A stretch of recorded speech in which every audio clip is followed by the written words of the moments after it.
Tired of the everyday grind? Ever dream of a life of romantic adventure?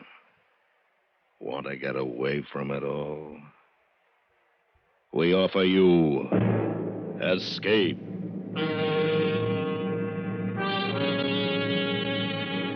Escape, designed to free you from the four walls of today for a half hour of high adventure.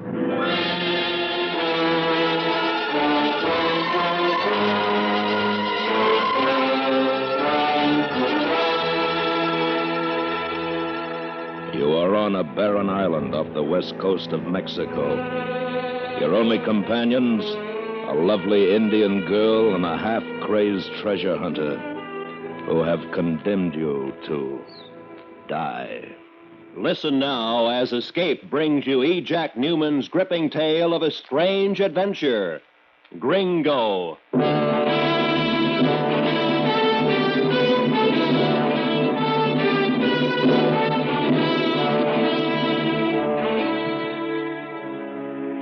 It was afternoon.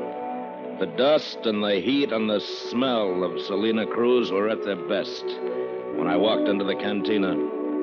I ordered bizcocho and coffee and settled down to watching the flies and listening to the noises.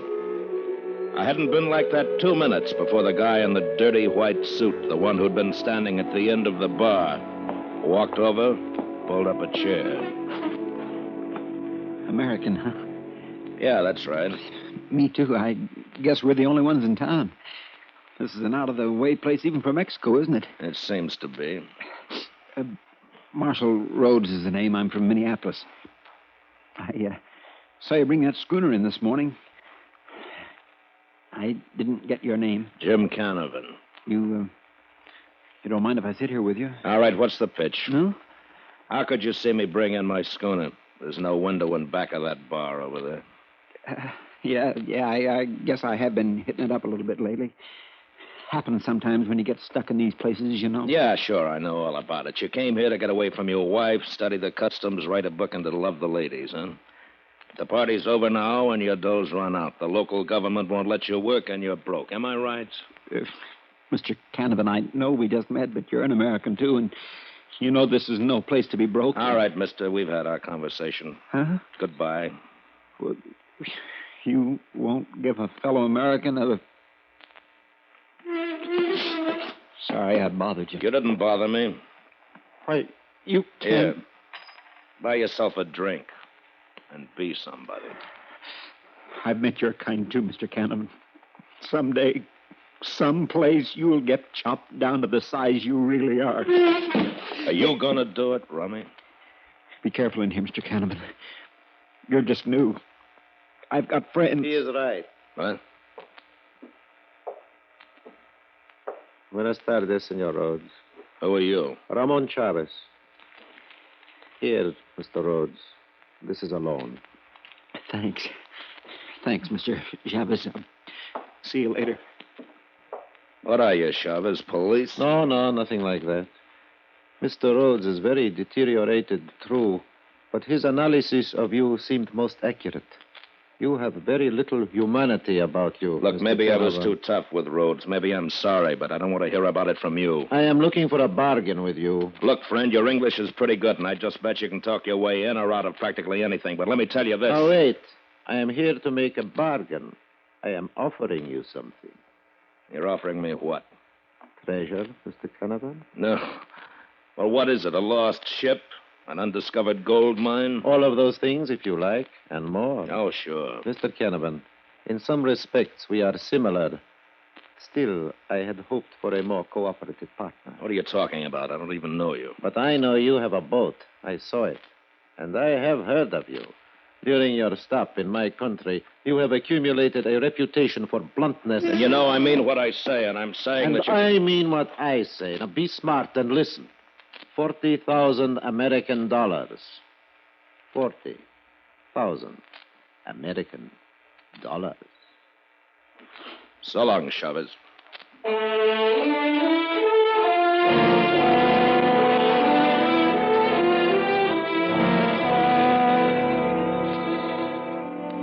2 nights later, the local town council gave a band concert from the square. I could see part of it and hear most of it from the deck of the Argus.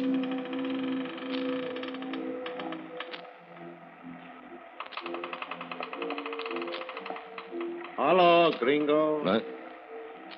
Oh, hello, Chavez. You left this note for me at the cantina this afternoon? Yeah.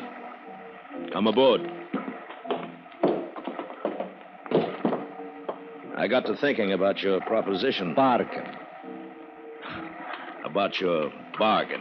I thought you would think about it, Gringo. Knock off that Gringo stuff, huh? I've been around a while. They will always call you Gringo. Okay, mister, let's have it. What's the story? You know Canimba? I've seen it on a map, yeah. South of here. It is my home. I thought this was. I have only been here a little while. Mm-hmm. I am a fisherman. One day, when we were far out to sea beyond all of the other boats, I heard a plane droning overhead. Then suddenly it was hedging over the water out of control. It crashed on one of the small islands considerably offshore, barren places for the most part, rocks and sand. When we returned to Canimba, we learned that a Salazar Mining Company plane had been lost at sea. It carried a $40,000 cash payroll. You mean it's still there on that island? Untouched. How do you know it didn't explode and burn? We saw it crash. It just broke up a little. Paper money does not break very easily. Uh-huh. Where is this island, Chavez? That is my part of the bargain. Yours is this boat.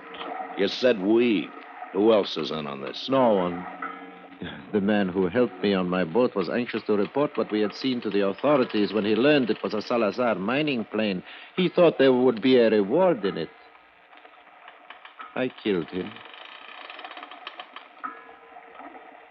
Well, Gringo? Where's all that humanity you were talking about? Riego was of a surly nature. I did him a service. All right, what are you trying to hand me? I... You're trying to get me to take my boat out and pick up some Chinese you got waiting on one of those islands, ready to push in the back door of the United States? Let go of me. I wasn't born yesterday. You can make any one of those islands in a fishing jig. A baby could do it. A baby with a powerboat? Let go. I take this from you, Gringo, just for now. What about a powerboat? I attempted it. At first, I thought I was a bad seaman because I could not get within a mile of the island. There is a peculiar current there, most unnatural, too strong for a small jig, and the depth is too shallow for a large boat. There is no way to get to that island without a powerboat like this one. Anything else? The English. You didn't learn it in Canimba. I spent some time in the United States once. And you want to go back, is that it? Where else would I spend that good American money? Can you shove off tonight? 8 o'clock? Yeah.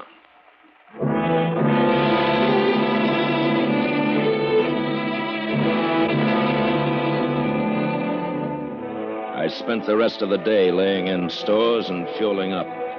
I fired the 2 Mexican boys who'd been working as my crew. And by 8 o'clock, I was ready to shove off. Chavez was right on time. We are all ready, Gringo? Yeah. Your wife? Almost. This is Maria. She's saying goodbye? I am saying hello, senor. I'm going with you.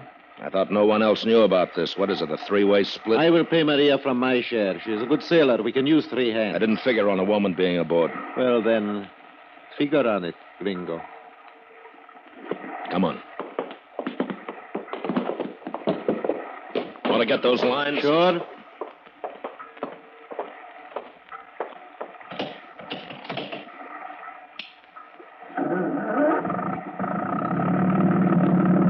Clear? All clear, Gringo. Cast off!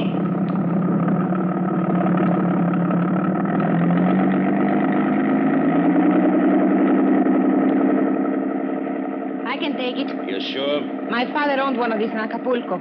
Okay. Bear to that point till we get clear. See, I know. You been to the States, too? No. I study my English at home. I like very much what I see of United States. Huh? Oh, in the books and magazines I read. I meet many Americanos in Acapulco. I see how they live. I like to live like that. Very much. I'm not happy here. Oh, it's fine for some people. For me, not for me, no. Here was an Indian girl done up in one of those outfits with 80 different colors in them. But it was easy to imagine her in New York, walking out of Saks Fifth Avenue wearing plenty of class. It was plenty easy. She was the reason Chavez had to take me in my boat. He had a sure thing with that wrecked plane sitting on the island. It could wait. But he didn't have a sure thing with her. She wasn't the type who would wait for anybody. Jim, What? why you look? Pretty nice. The English? You. You glad I come? Baby, I wouldn't have had you miss this trip for the world. Everything okay, Gringo? Yeah, sure. Everything's fine. Good. But remember, Gringo, Maria is not part of our bargain.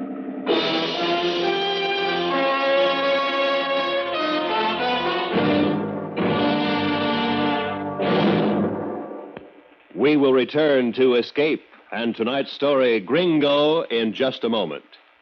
How would you feel if you found yourself a lone survivor after an atom bombing, with the possibility of death lurking in everything you touched?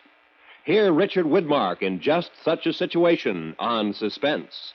That's tomorrow night in most of these same CBS radio stations. Richard Widmark in How Long is the Night on Suspense. And now, back to Escape.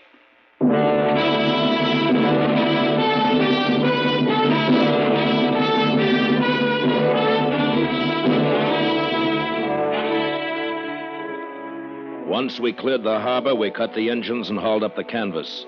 And we used sail most of the trip to save fuel. That's why it took us 3 days to get to those islands. But we were lucky. The weather was good, and the sea was calm.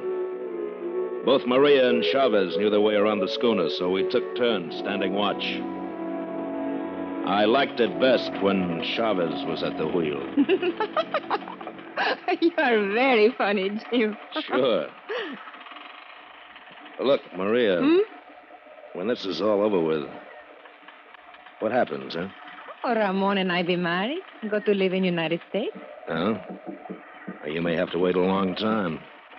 I know some people who've waited around those border towns 7, 8 years. That's a long time, baby. I tell you once, I want to live in United States. I will. And he's going to have $20,000 pretty soon. Is that it? No, live like a peasant in United States. Fine clothes, a place to live, like in the book. Uh-huh.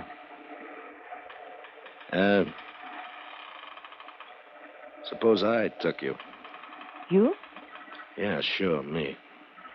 Once this is over, I can get you in right away, Maria. No waiting. You mean this? Sure, baby. Come here. No. No. Come here.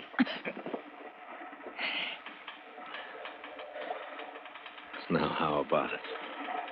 You don't like me that way, Jim. It's because you hate him. I can see this. I suppose he weren't around. What do you mean? What do you think I mean? We have all the money, eh? Why, you little... You've been thinking about it all this time, haven't you? Gringo! Maria! We are here. There it is. What? Come on, Maria. Yeah.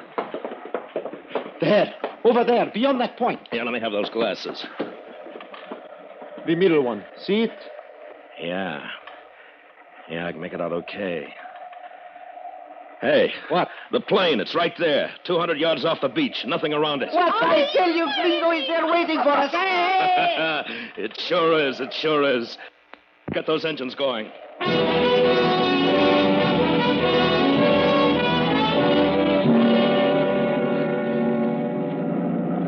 What do you think, Gringo? I don't know. We're using a lot of fuel. We're making headway, but I don't like this current. Never saw anything like it before. It becomes stronger as you come toward the island, but it bears off to the left there. We could try it from the other side. Now, it'd take 4 days to walk across those rocks. No, thanks. We'll get in if we... What's that? Over there, look! Holy...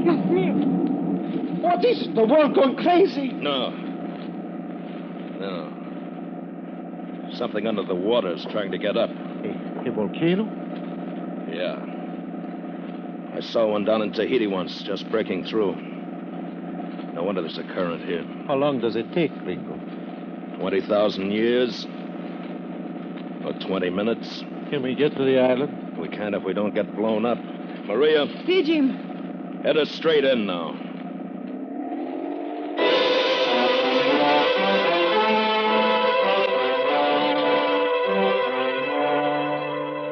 By 4 in the afternoon, whatever was going on under the water seemed to slack off a little bit.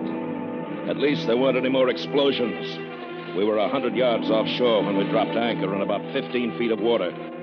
We lowered the dinghy and a few minutes later beached it through the surf. Come on, Gringo, here. Yeah.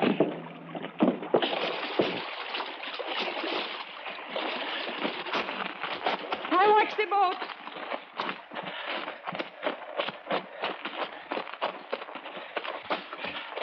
There she is. $40,000, Gringo.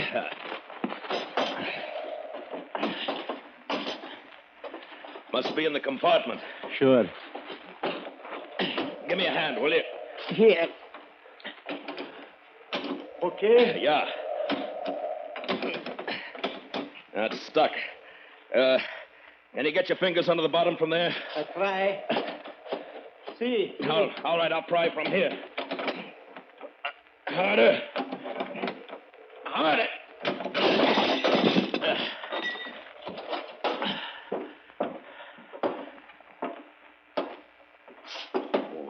Wow. Well, is it there, Gringo? Yeah. It's here, all right. Here, catch.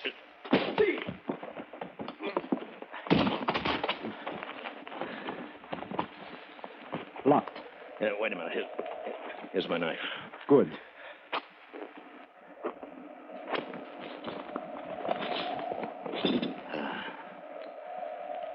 It is all here.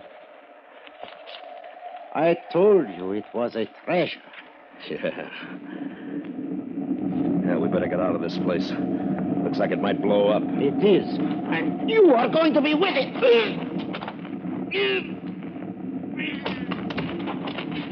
Goodbye, Gringo. You can keep the knife.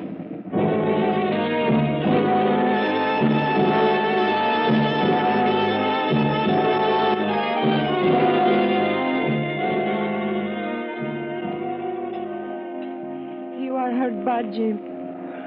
Yeah. Do not move. He left you, too, huh? He hit me down. Then he took the dinghy and went out to the Argus. It's gone. He tells me we enjoy each other better if we're alone. That isn't going to help. You died, Jim? Not if I can help it. There must be a first aid kit in that plane somewhere. The cabin of the freight compartment. It'll have a red cross on it. See, I understand. We'll go get it. And let's get this thing out of me.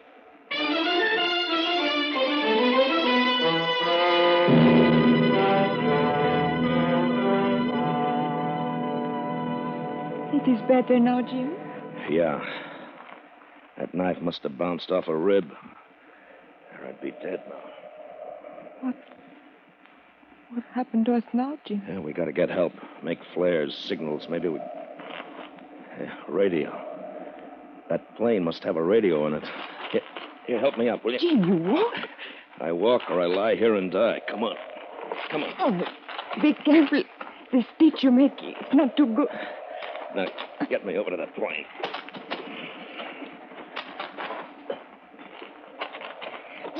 Look, What? over there. He must have been trying the same thing we want to do.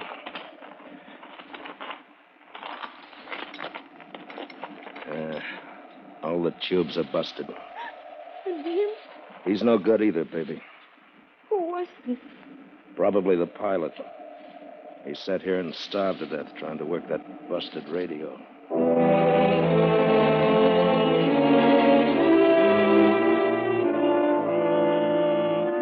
After that, we didn't talk much. We both knew we were going to wind up just like that pilot.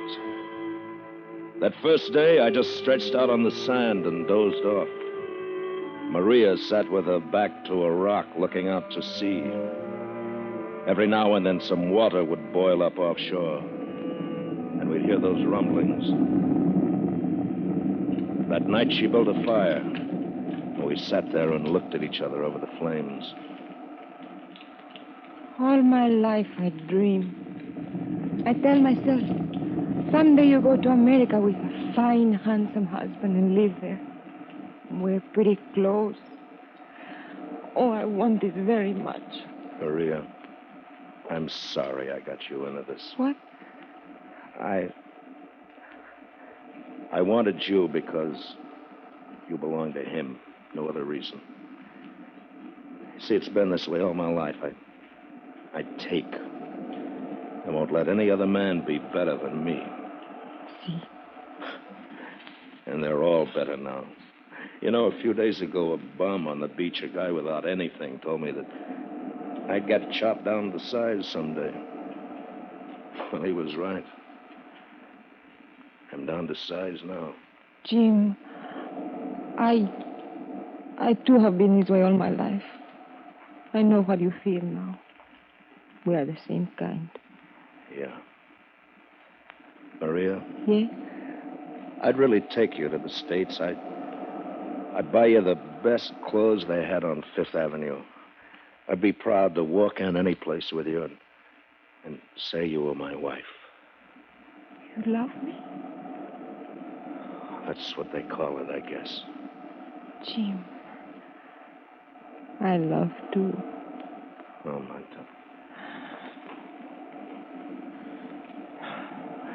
It's a good feeling, isn't it, baby? Oh, see, Jim, see.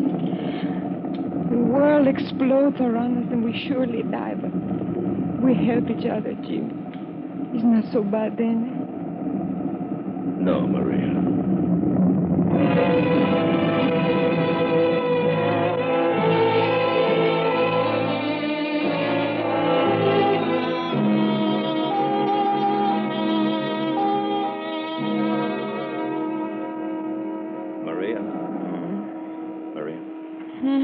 Maria. Oh. I thought I'd better wake you. The sun's getting hot. Oh, see, very hot. The noise. What? The noise is a stop. Hey, you're right. Maybe that old volcano decided to stay under the water after it. Maria, look. It's the Argus. Jim! She's stuck in the sand right off the beach. Chavez came back for us, But Maria. the current, how could she? Oh, who knows? The volcano's quiet, the sea's calm. Come on. You know, I may walk you up Fifth Avenue yet.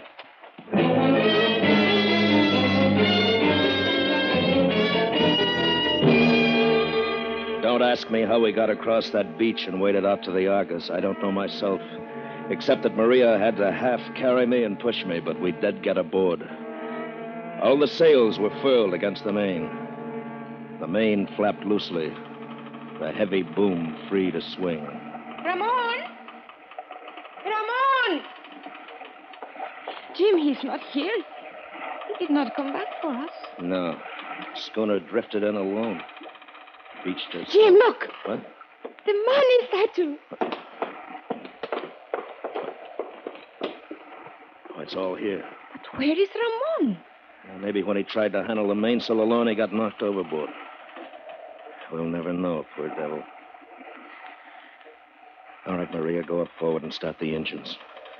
We're heading for the mainland.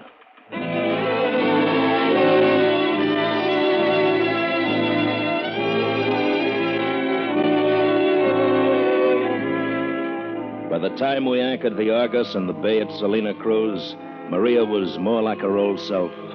Fiery and independent the way she was when she first came aboard with Chavez, and as beautiful as ever. She bundled me off to the hospital and left me there while she went to return the money to the Salazar mining people. 2 weeks later, I was on my feet again, and the first afternoon out found me back at the cantina, where it had all begun. Pardon me, I see you're an American, and not many Americans come down here to... Hello, Rhodes. Oh, I didn't recognize you from the back, Mr. Canavan. Why don't you sit down? What? Sit down. Well, thank you, Mr. Canavan. Pour yourself a drink. You've changed, Mr. Canavan. Yeah, I know. I've been in a hospital for 2 weeks, Rhodes. Yes, I heard. Man can do a lot of thinking in 2 weeks. Mr. Canavan, I didn't want to be the one, but she insisted, and What are you talking about? Maria, she gave me a message for you. Oh. She said to Wait a tell you minute, that... Rhodes. I think I know what it is. I haven't seen Maria since she dumped me in the hospital 2 weeks ago. Yes. She never got to the Salazar mining people, did she? No, she didn't, Mr. Canavan. She took the 40,000 and left, didn't she? Yes. Well, then, here's to Maria.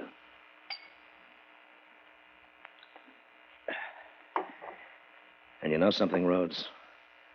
I'll bet she looks great walking down Fifth Avenue alone. What? What do you mean? Never mind, Rhodes. It's just that Maria hasn't changed a bit. She'll never change. Oh. But I have. You see, I've been cut down to size, Rhodes. You remember? It's your bottle. Finish it. Good luck to you. Where are you going, Mr. Canavan? Oh, on south, maybe. But I'm traveling light, Rhodes, real light. And you know what? I think I'm going to like it.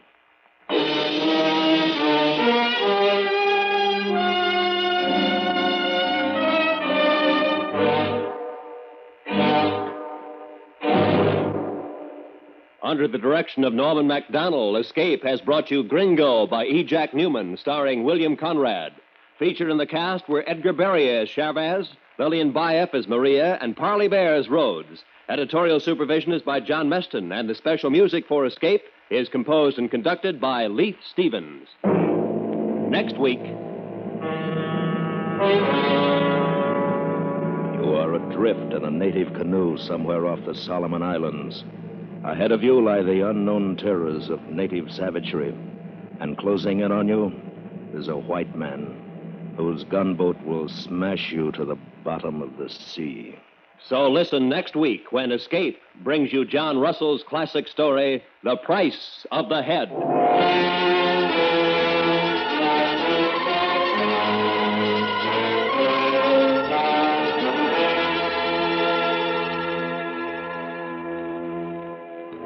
Remember, only once during the year, the United Red Feather Campaigns of America appeal to the public for support. Red Feather dollars fight illness, fight delinquency, fight unhappiness, fight human need. So this year, be as generous as you can. Roy Rowan speaking.